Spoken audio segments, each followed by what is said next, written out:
Halo Sobat Lentera, apa kabar Anda hari ini? Kembali lagi Suara Rakyat menyapa Anda dan semoga Anda dalam keadaan baik-baik saja dan sehat selalu. Kali ini Suara Rakyat akan membahas terkait DPRD sambut positif pengelolaan sampah di Kota Surabaya. Dan tentunya seperti biasa, narasumber kita sudah hadir bersama saya, yakni Ibu Aning Ramawati, Wakil Ketua Komisi C DPRD Kota Surabaya. Assalamualaikum Ibu Aning. Waalaikumsalam warahmatullahi wabarakatuh.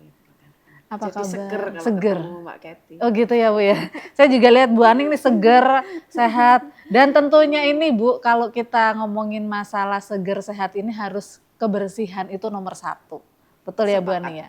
Sepakat ya Bu. Nah seperti kita ketahui tema kita kali ini adalah DPRD sambut positif pengelolaan sampah di Kota Surabaya. Nah ini Bu Aning melihatnya sejauh ini pengelolaan sampah yang ada di Kota Surabaya ini sudah sejauh mana? Apakah sudah dalam artian sudah oke atau justru masih kurang layak begitu Bu? Ya.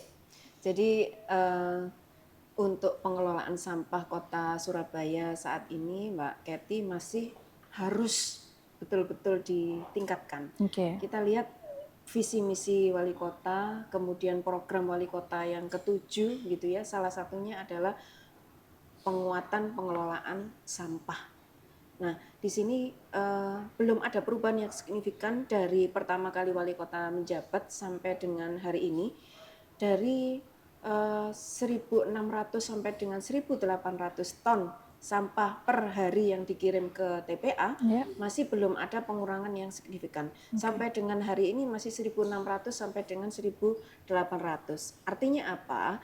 Sistem pengelolaan sampah di Kota Surabaya belum ada kreativitas yang bisa mengurangi jumlah sampah sekaligus membuat sistem yang terpola dengan baik.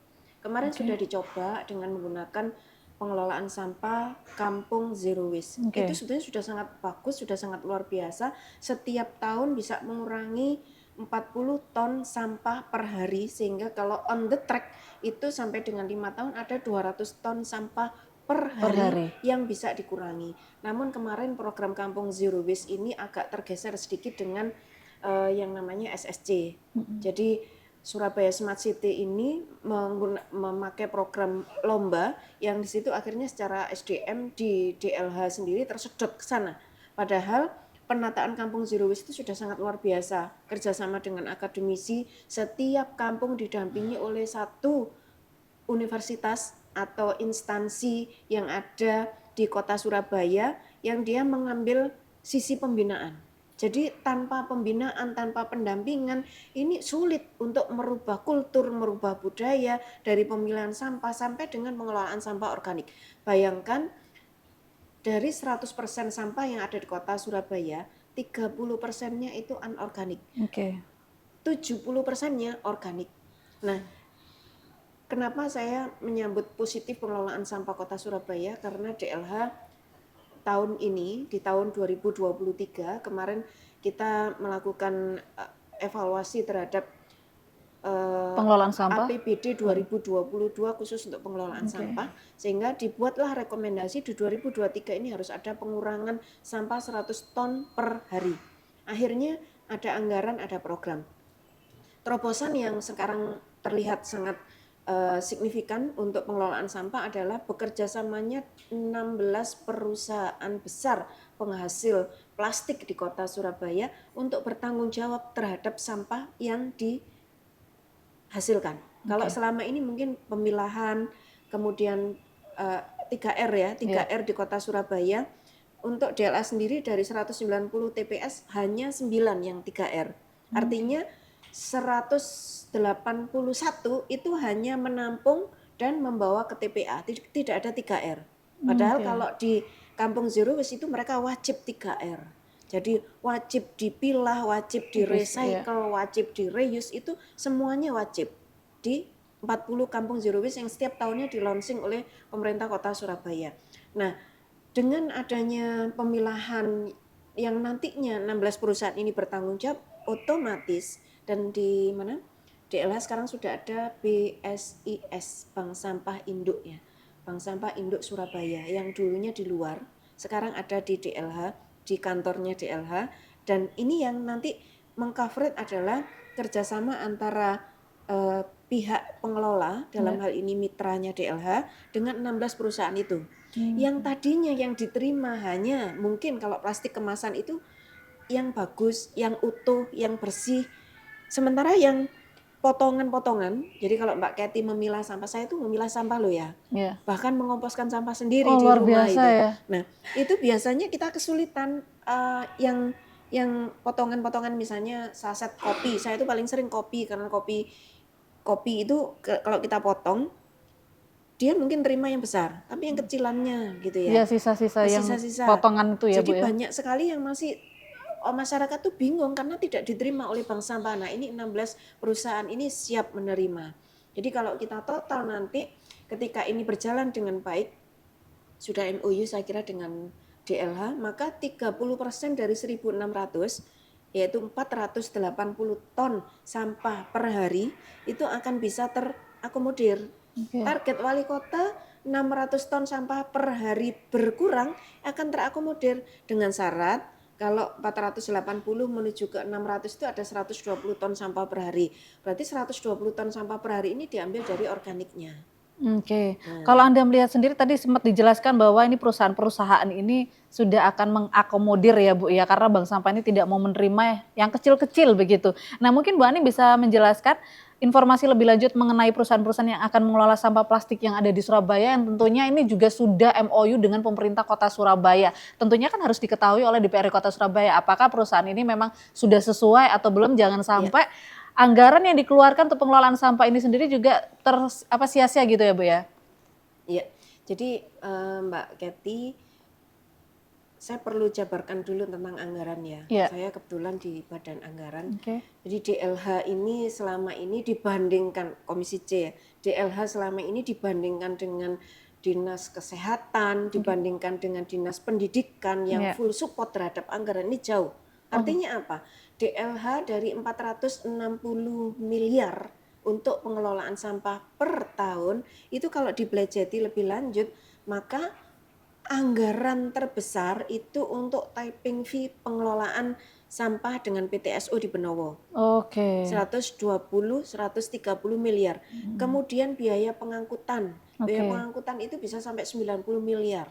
Kita total berapa ini? Sudah hampir 210 miliar lebih. Kemudian untuk Satgas. Satgas taman, Satgas itu bisa sampai 180. 180 tambah 210 berapa? Hampir 400 miliar. Jadi anggaran untuk pengelolaan sampah sendiri sangat kecil. Sehingga kalau kita melihat dump truknya kurang, kemudian di TPS-TPS itu masih butuh pengelolaan manajemen yang bagus, itu karena anggaran pengelolaan sampah sendiri ini masih harus diperjuangkan kita di Badan Anggaran, kita di komisi, itu masih harus diperjuangkan karena memang kalau kita melihat anggaran pendidikan, anggaran kesehatan itu harus terpenuhi di atas 20% gitu sesuai dengan ketentuan peraturan perundang-undangan.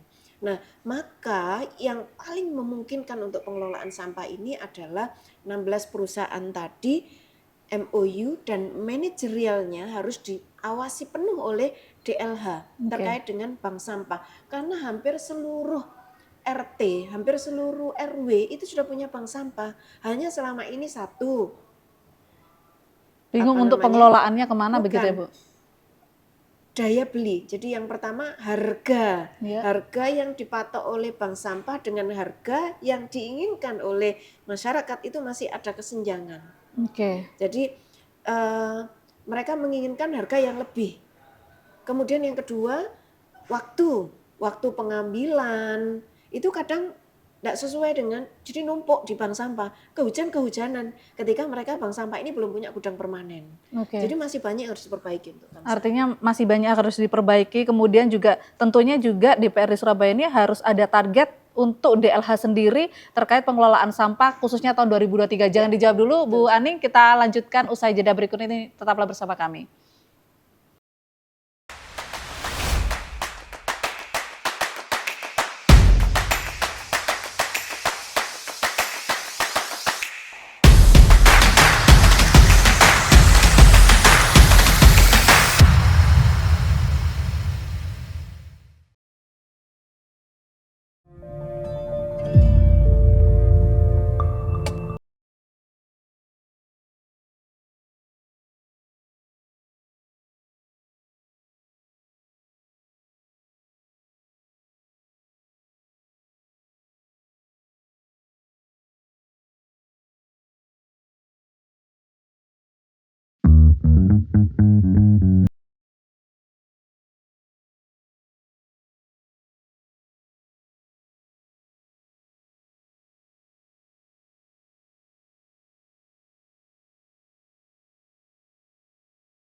Terima kasih Anda masih bersama kami di Suara Rakyat, Suara untuk Perubahan, dan masih bersama dengan Wakil Ketua Komisi C DPRD Kota Surabaya, Ibu Aning Rahmawati, dan kita masih membahas terkait DPRD sambut positif pengelolaan sampah di Kota Surabaya. Tadi sudah dijelaskan oleh Bu Aning terkait anggaran sendiri ada sekitar 500 sekian miliar per tahun untuk pengelolaan sampah, dan juga ada 16 perusahaan yang nantinya akan mengelola sampah di Kota Surabaya. Bu Aning, kalau kita berbicara 16 perusahaan, anggaran, tentunya juga ada target terkait tahun ini agar sampah-sampah yang ada di Kota Surabaya ini bisa dikatakan kita tahun 2023 ini zero sampah begitu, mendekati lah paling tidak, Bu.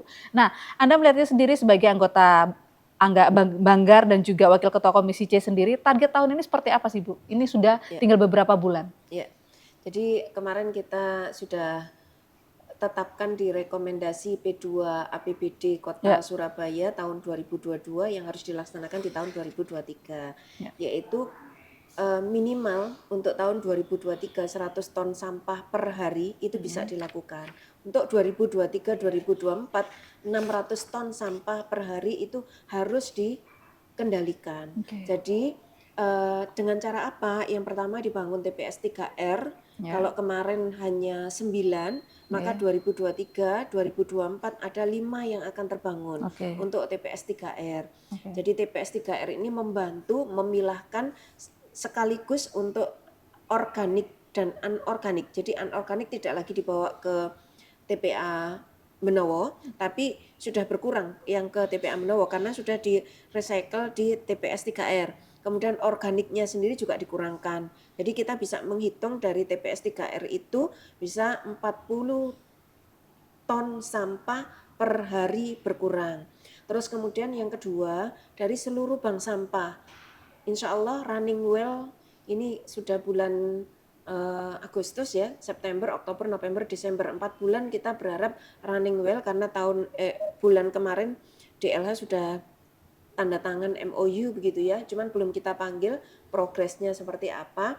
Nah itu diharapkan nanti dari bank sampah ini bisa sampai 60 ton sampah per hari dari seluruh bank sampah, sekaligus juga bank sampah induk yang ada di Kota Surabaya yang saat ini sudah selesai dibangun di DLH, megah sekali kalau Mbak Getty ke sana, dan 16 perusahaan ini sudah ready terkait dengan pengangkutan dari bank sampah induk dan kemudian dari bank sampah ke bank sampah induk. Manajerialnya ini diharapkan dalam 1 bulan ke depan bisa selesai. Oke, luar biasa ya Bu ya, itu target dari untuk pengelolaan sampah sendiri. Nah, kalau Anda melihat sendiri Bu Aning, ini Bu Aning sebagai wakil rakyat sendiri, ini masyarakat Surabaya ini apakah nantinya juga akan terlibat langsung dalam program pengelolaan sampah plastik ini? Kalau kita kemarin sudah lihat ya, Ibu sudah jelaskan ada kampung Zero Waste ya Bu ya. Nah, ini tentunya juga masyarakat ini akan terlibat. Nah, tapi tentunya ini ada 16 perusahaan yang nanti akan mereka juga turut serta begitu. Bagaimana peran dari masyarakat warga Kota Surabaya ini supaya juga terlibat langsung bisa berkurang 60 ton per hari nih Bu? Ya, jadi hitung-hitungannya itu sudah ada. Setiap kampung zero waste itu Ya. sudah ada, dia harus mengurangi sampah sampai sekian, itu sudah ada. Oke. Sehingga kenapa kita berani di tahun 2023 ini 100 ton sampah per hari itu bisa selesai.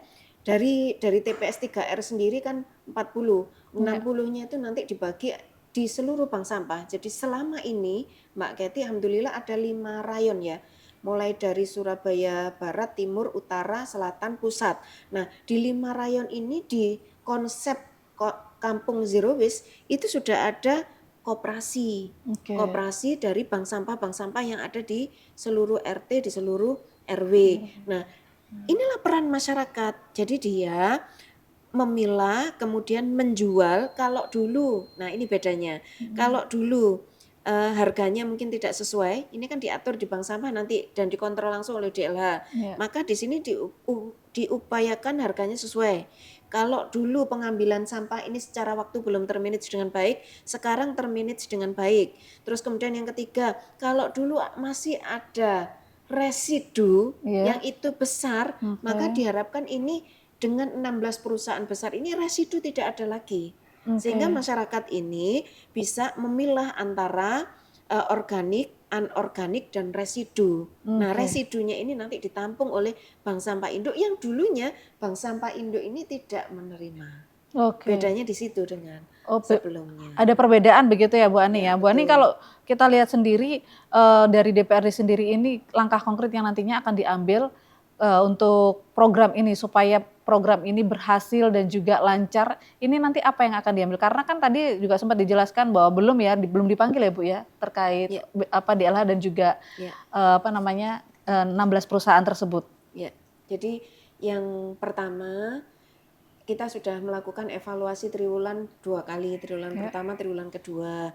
Nah, ini nanti kita akan melakukan evaluasi triwulan ketiga dengan memanggil DLH sekaligus juga melihat progresnya. Kemudian yang kedua terkait dengan TPS 3R ini kita sudah anggarkan dan kita pastikan terbangun di 2023 dan 2024 karena total 600 ya. Kalau 2023 hanya 100 ton target kita karena mereka harus mempersiapkan raw materialnya dengan 16 perusahaan besar sehingga kita pastikan kemarin di Banggar itu juga sudah saya pastikan anggarannya tidak terrasionalisasi, pengerjaannya di tahun 2023 secara aset, secara lokasi juga sudah clear. Yang 4 ini harusnya dibangun 2023, jadi 5. Makanya kenapa targetnya kemarin kita cuma 100, karena 5 ini 4-nya 2024, satunya 2023. 2023. Harusnya 5-5-nya 2023, tapi ternyata yang 4 ini lahannya tidak siap. Tidak Oke. siap, pemerintah kota tidak siap. Sehingga saya pastikan 2024 ini yang 4 lahannya siap dan terbangun di awal tahun. Yang satu di tahun 2023. Ini kita memastikan yang TPS 3R. Kemudian terkait dengan 16 perusahaan kita pastikan dengan kita panggil DLH dan kita turut serta mengawal untuk proses MOU dengan 16 perusahaan yang ada di kota Surabaya. Sehingga 40 tambah 60. Kemudian yang berikutnya pada saat kita panggil kita juga akan libatkan manajerial dan manajemen dari BSIS itu sendiri. Sehingga kalau dulu kita tidak pernah sedetail itu, sehingga kita tahu betul bagaimana konsep manajemen terhadap bank sampah induk dan seluruh bank sampah yang ada di kota Surabaya. Seberapa keberhasilan program ini nantinya meskipun sudah ada 16 perusahaan yang akan turut serta dalam pengelolaan sampah ini, kita akan lanjutkan kembali Bu Aning, tetaplah bersama kami di Suara Rakyat, Suara untuk Perubahan.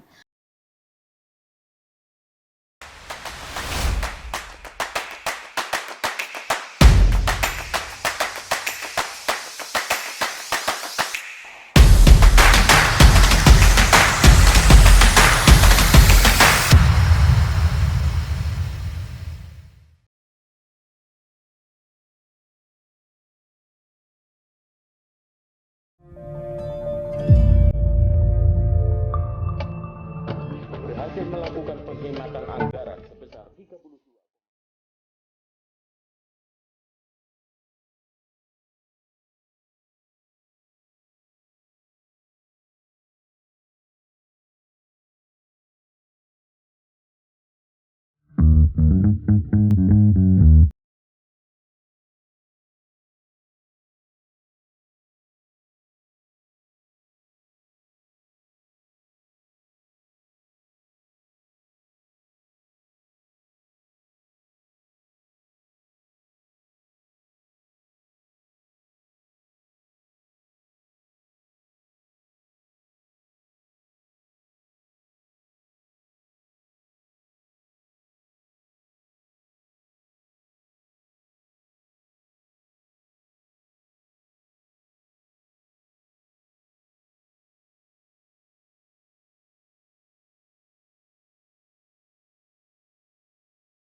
Terima kasih Anda masih bersama kami di Suara Rakyat, Suara untuk Perubahan, dan kita masih bersama dengan Ibu Ani Kramawati, Wakil Ketua Komisi C DPRD Kota Surabaya, dan masih membahas terkait DPRD sambut positif pengelolaan sampah di Kota Surabaya. Dan ini sangat bagus dan luar biasa karena Surabaya menuju zero waste atau bersih dari sampah, begitu ya Bu Ani ya. Bu Ani, kalau kita lihat sendiri bagaimana program ini yang diharapkan dapat memberikan solusi nyata supaya sampah plastik di Surabaya, sampah-sampah yang ada di Surabaya ini bisa terorganisir dengan baik ini Bu. Karena tidak semuanya ada kampung sampah, dan bagaimana sosialisasi yang akan nantinya harus dilakukan oleh pemerintah Kota Surabaya dari usulan DPRD Kota Surabaya sendiri. Iya, jadi sebetulnya kalau sosialisasi kampung zero waste itu sudah roadmap-nya sudah dimulai dari SSC. Ya. Jadi seluruh peserta SSC itu nanti sudah secara otomatis terseleksi untuk kampung zero waste. Karena setiap tahun kan kampung zero waste itu hanya 40 dan anggarannya 2,9 miliar Ya. setiap tahun khusus Oke. untuk kampung zero waste ini. Nah, jadi yang perlu disamakan persepsi dulu, 600 ton sampah per hari itu 2023-2024. Di 2023 hanya 100 ton sampah per hari, Iya. karena sampai akhir Desember tinggal beberapa bulan lagi. Iya. Sehingga bagaimana sih peluang keberhasilan untuk 100 ton sampah per hari itu? Yang pertama adalah dari stakeholder sendiri, baik itu DLH, kemudian juga perusahaan-perusahaan mitra, Ya. kemudian juga dari seluruh bank sampah terkait dan DPRD sendiri memang betul-betul kuat. Kalau DPRD tupoksi pengawasan, penganggaran kita sudah anggarkan, pengawasan nanti kita lakukan, maka insya Allah 100 ton sampah per hari ini tidak menjadi satu angan-angan begitu, karena secara hitungan dari TPS 3R sekaligus juga dari 16 perusahaan besar itu kemudian juga di kampung zero waste, tinggal penguatan saja dan penambahan SDM dari DLH itu sendiri. Kemarin karena pada waktu kampung zero waste SDM-nya kurang. SDM-nya kurang, SDM oke. kurang. Sehingga kita perlu kuatkan, kita perlu support dengan SDM yang ada, dan yang paling penting juga adalah support dari akademisi. Support dari akademisi untuk apa? 70% dari masyarakat adalah sampahnya sampah organik. Oke. Kalau sampah anorganik itu gampang dipisah, dipilah, dijual laku. Tapi kalau sampah organik ini kalau tidak berhasil, saya berbulan-bulan itu hasil kompostingnya juga belum komposting yang bagus begitu ya. Nah, ini yang perlu dalam jangka waktu sekian, kampung-kampung zero waste yang sudah mulai 2022 dan 2023, kalau 40 ton sampah per harinya itu kuat, maka di 2 tahun ini harusnya 80 ton sampah per hari selesai. Nah, ini nanti kita bantu DLH untuk menguatkan target 40 ton sampah per hari dari 80 kampung, karena 2022 ada 40, 2023 ada 40, anggaran sudah tersedia, tinggal bagaimana kita menguatkan terkait dengan Monefnya, SDM-nya juga harus diperkuat Iya. juga ya Bu ya. Nah, apakah nanti juga selain kerjasama dengan akademisi, juga dengan komunitas Bu atau organisasi lingkungan supaya program ini bisa berjalan dengan baik Bu? Nah, secara otomatis, karena selama ini juga kampung-kampung zero waste itu didampingi juga oleh NGO yang ada di Kota Surabaya. Hanya tinggal tadi yang mengorganize ya, yang merenda semuanya dari DLH. Ini kemarin ada salah satu PJ yang khusus terkait dengan zero waste di salah satu kabitnya, dan ada satu orang khusus yang menangani. Nah, ini akhirnya tersedot ke SSC. Jadinya, nah ini makanya saya bilang SDM-nya harus disupport untuk DLH. Oke, bagaimana supaya SDM ini ada, kita kuatkan. Nah, pemerintah Kota Surabaya harus melakukan apa ini Bu? Ya, menambah SDM. Secara otomatis Menambah SDM. pemerintah Kota Surabaya dalam hal ini DLH harus menambah SDM, sekaligus juga menguatkan para kader lingkungan yang ada di Kota Surabaya. Artinya kalau selama ini kader lingkungan yang jumlahnya hampir 200-an gitu ya, itu belum terbina dengan baik. Malah sekarang ada KSH. Ya. Nah, KSH ini double Kerja ya, job. Ya. double job begitu, tidak fokus. Nah, sebetulnya 200 kader lingkungan yang ada di Kota Surabaya ini bisa direvitalisasi kembali, dikuatkan kembali. Nah, bisa jadi nanti ada anggaran khusus untuk percepatan pengelolaan sampah di Kota Surabaya. Oke, baik. Bu Aning, sebelum kita tutup, mungkin ada pesan Bu kepada pemerintah Kota Surabaya dan masyarakat Kota Surabaya agar kita segera nih Bu bebas dari sampah Bu.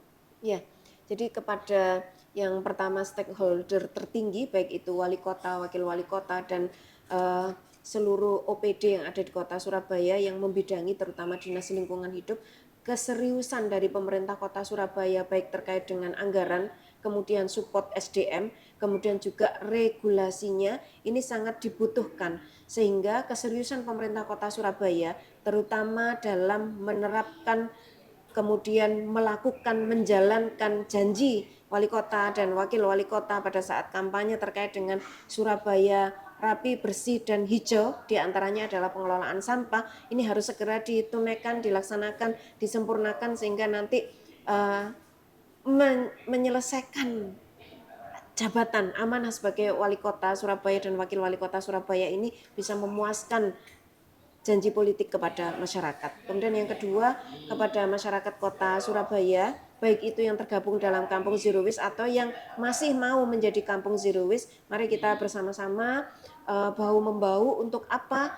Bagaimana kita memilah sampah di rumah kita masing-masing, sekaligus juga mengolah terutama sampah organiknya untuk bisa dijadikan pupuk atau kompos sehingga mengurangi beban yang masuk ke TPA Kota Surabaya. Oke, baik. Terima kasih Bu Aning dan kita berharap apa yang sudah disampaikan Bu Aning ini tidak semata-mata hanya sekedar didengarkan saja oleh pemerintah Kota Surabaya, tapi dilaksanakan dengan baik ya Bu ya, agar Kota Surabaya ini bisa terbebas bersih dari sampah dan masyarakat Surabaya lebih aware dengan lingkungannya. Sekali lagi terima kasih untuk Bu Aning atas waktunya. Terima kasih sudah menyaksikan Suara Rakyat. Saya Catherine Ellison pamit undur diri. Sampai jumpa.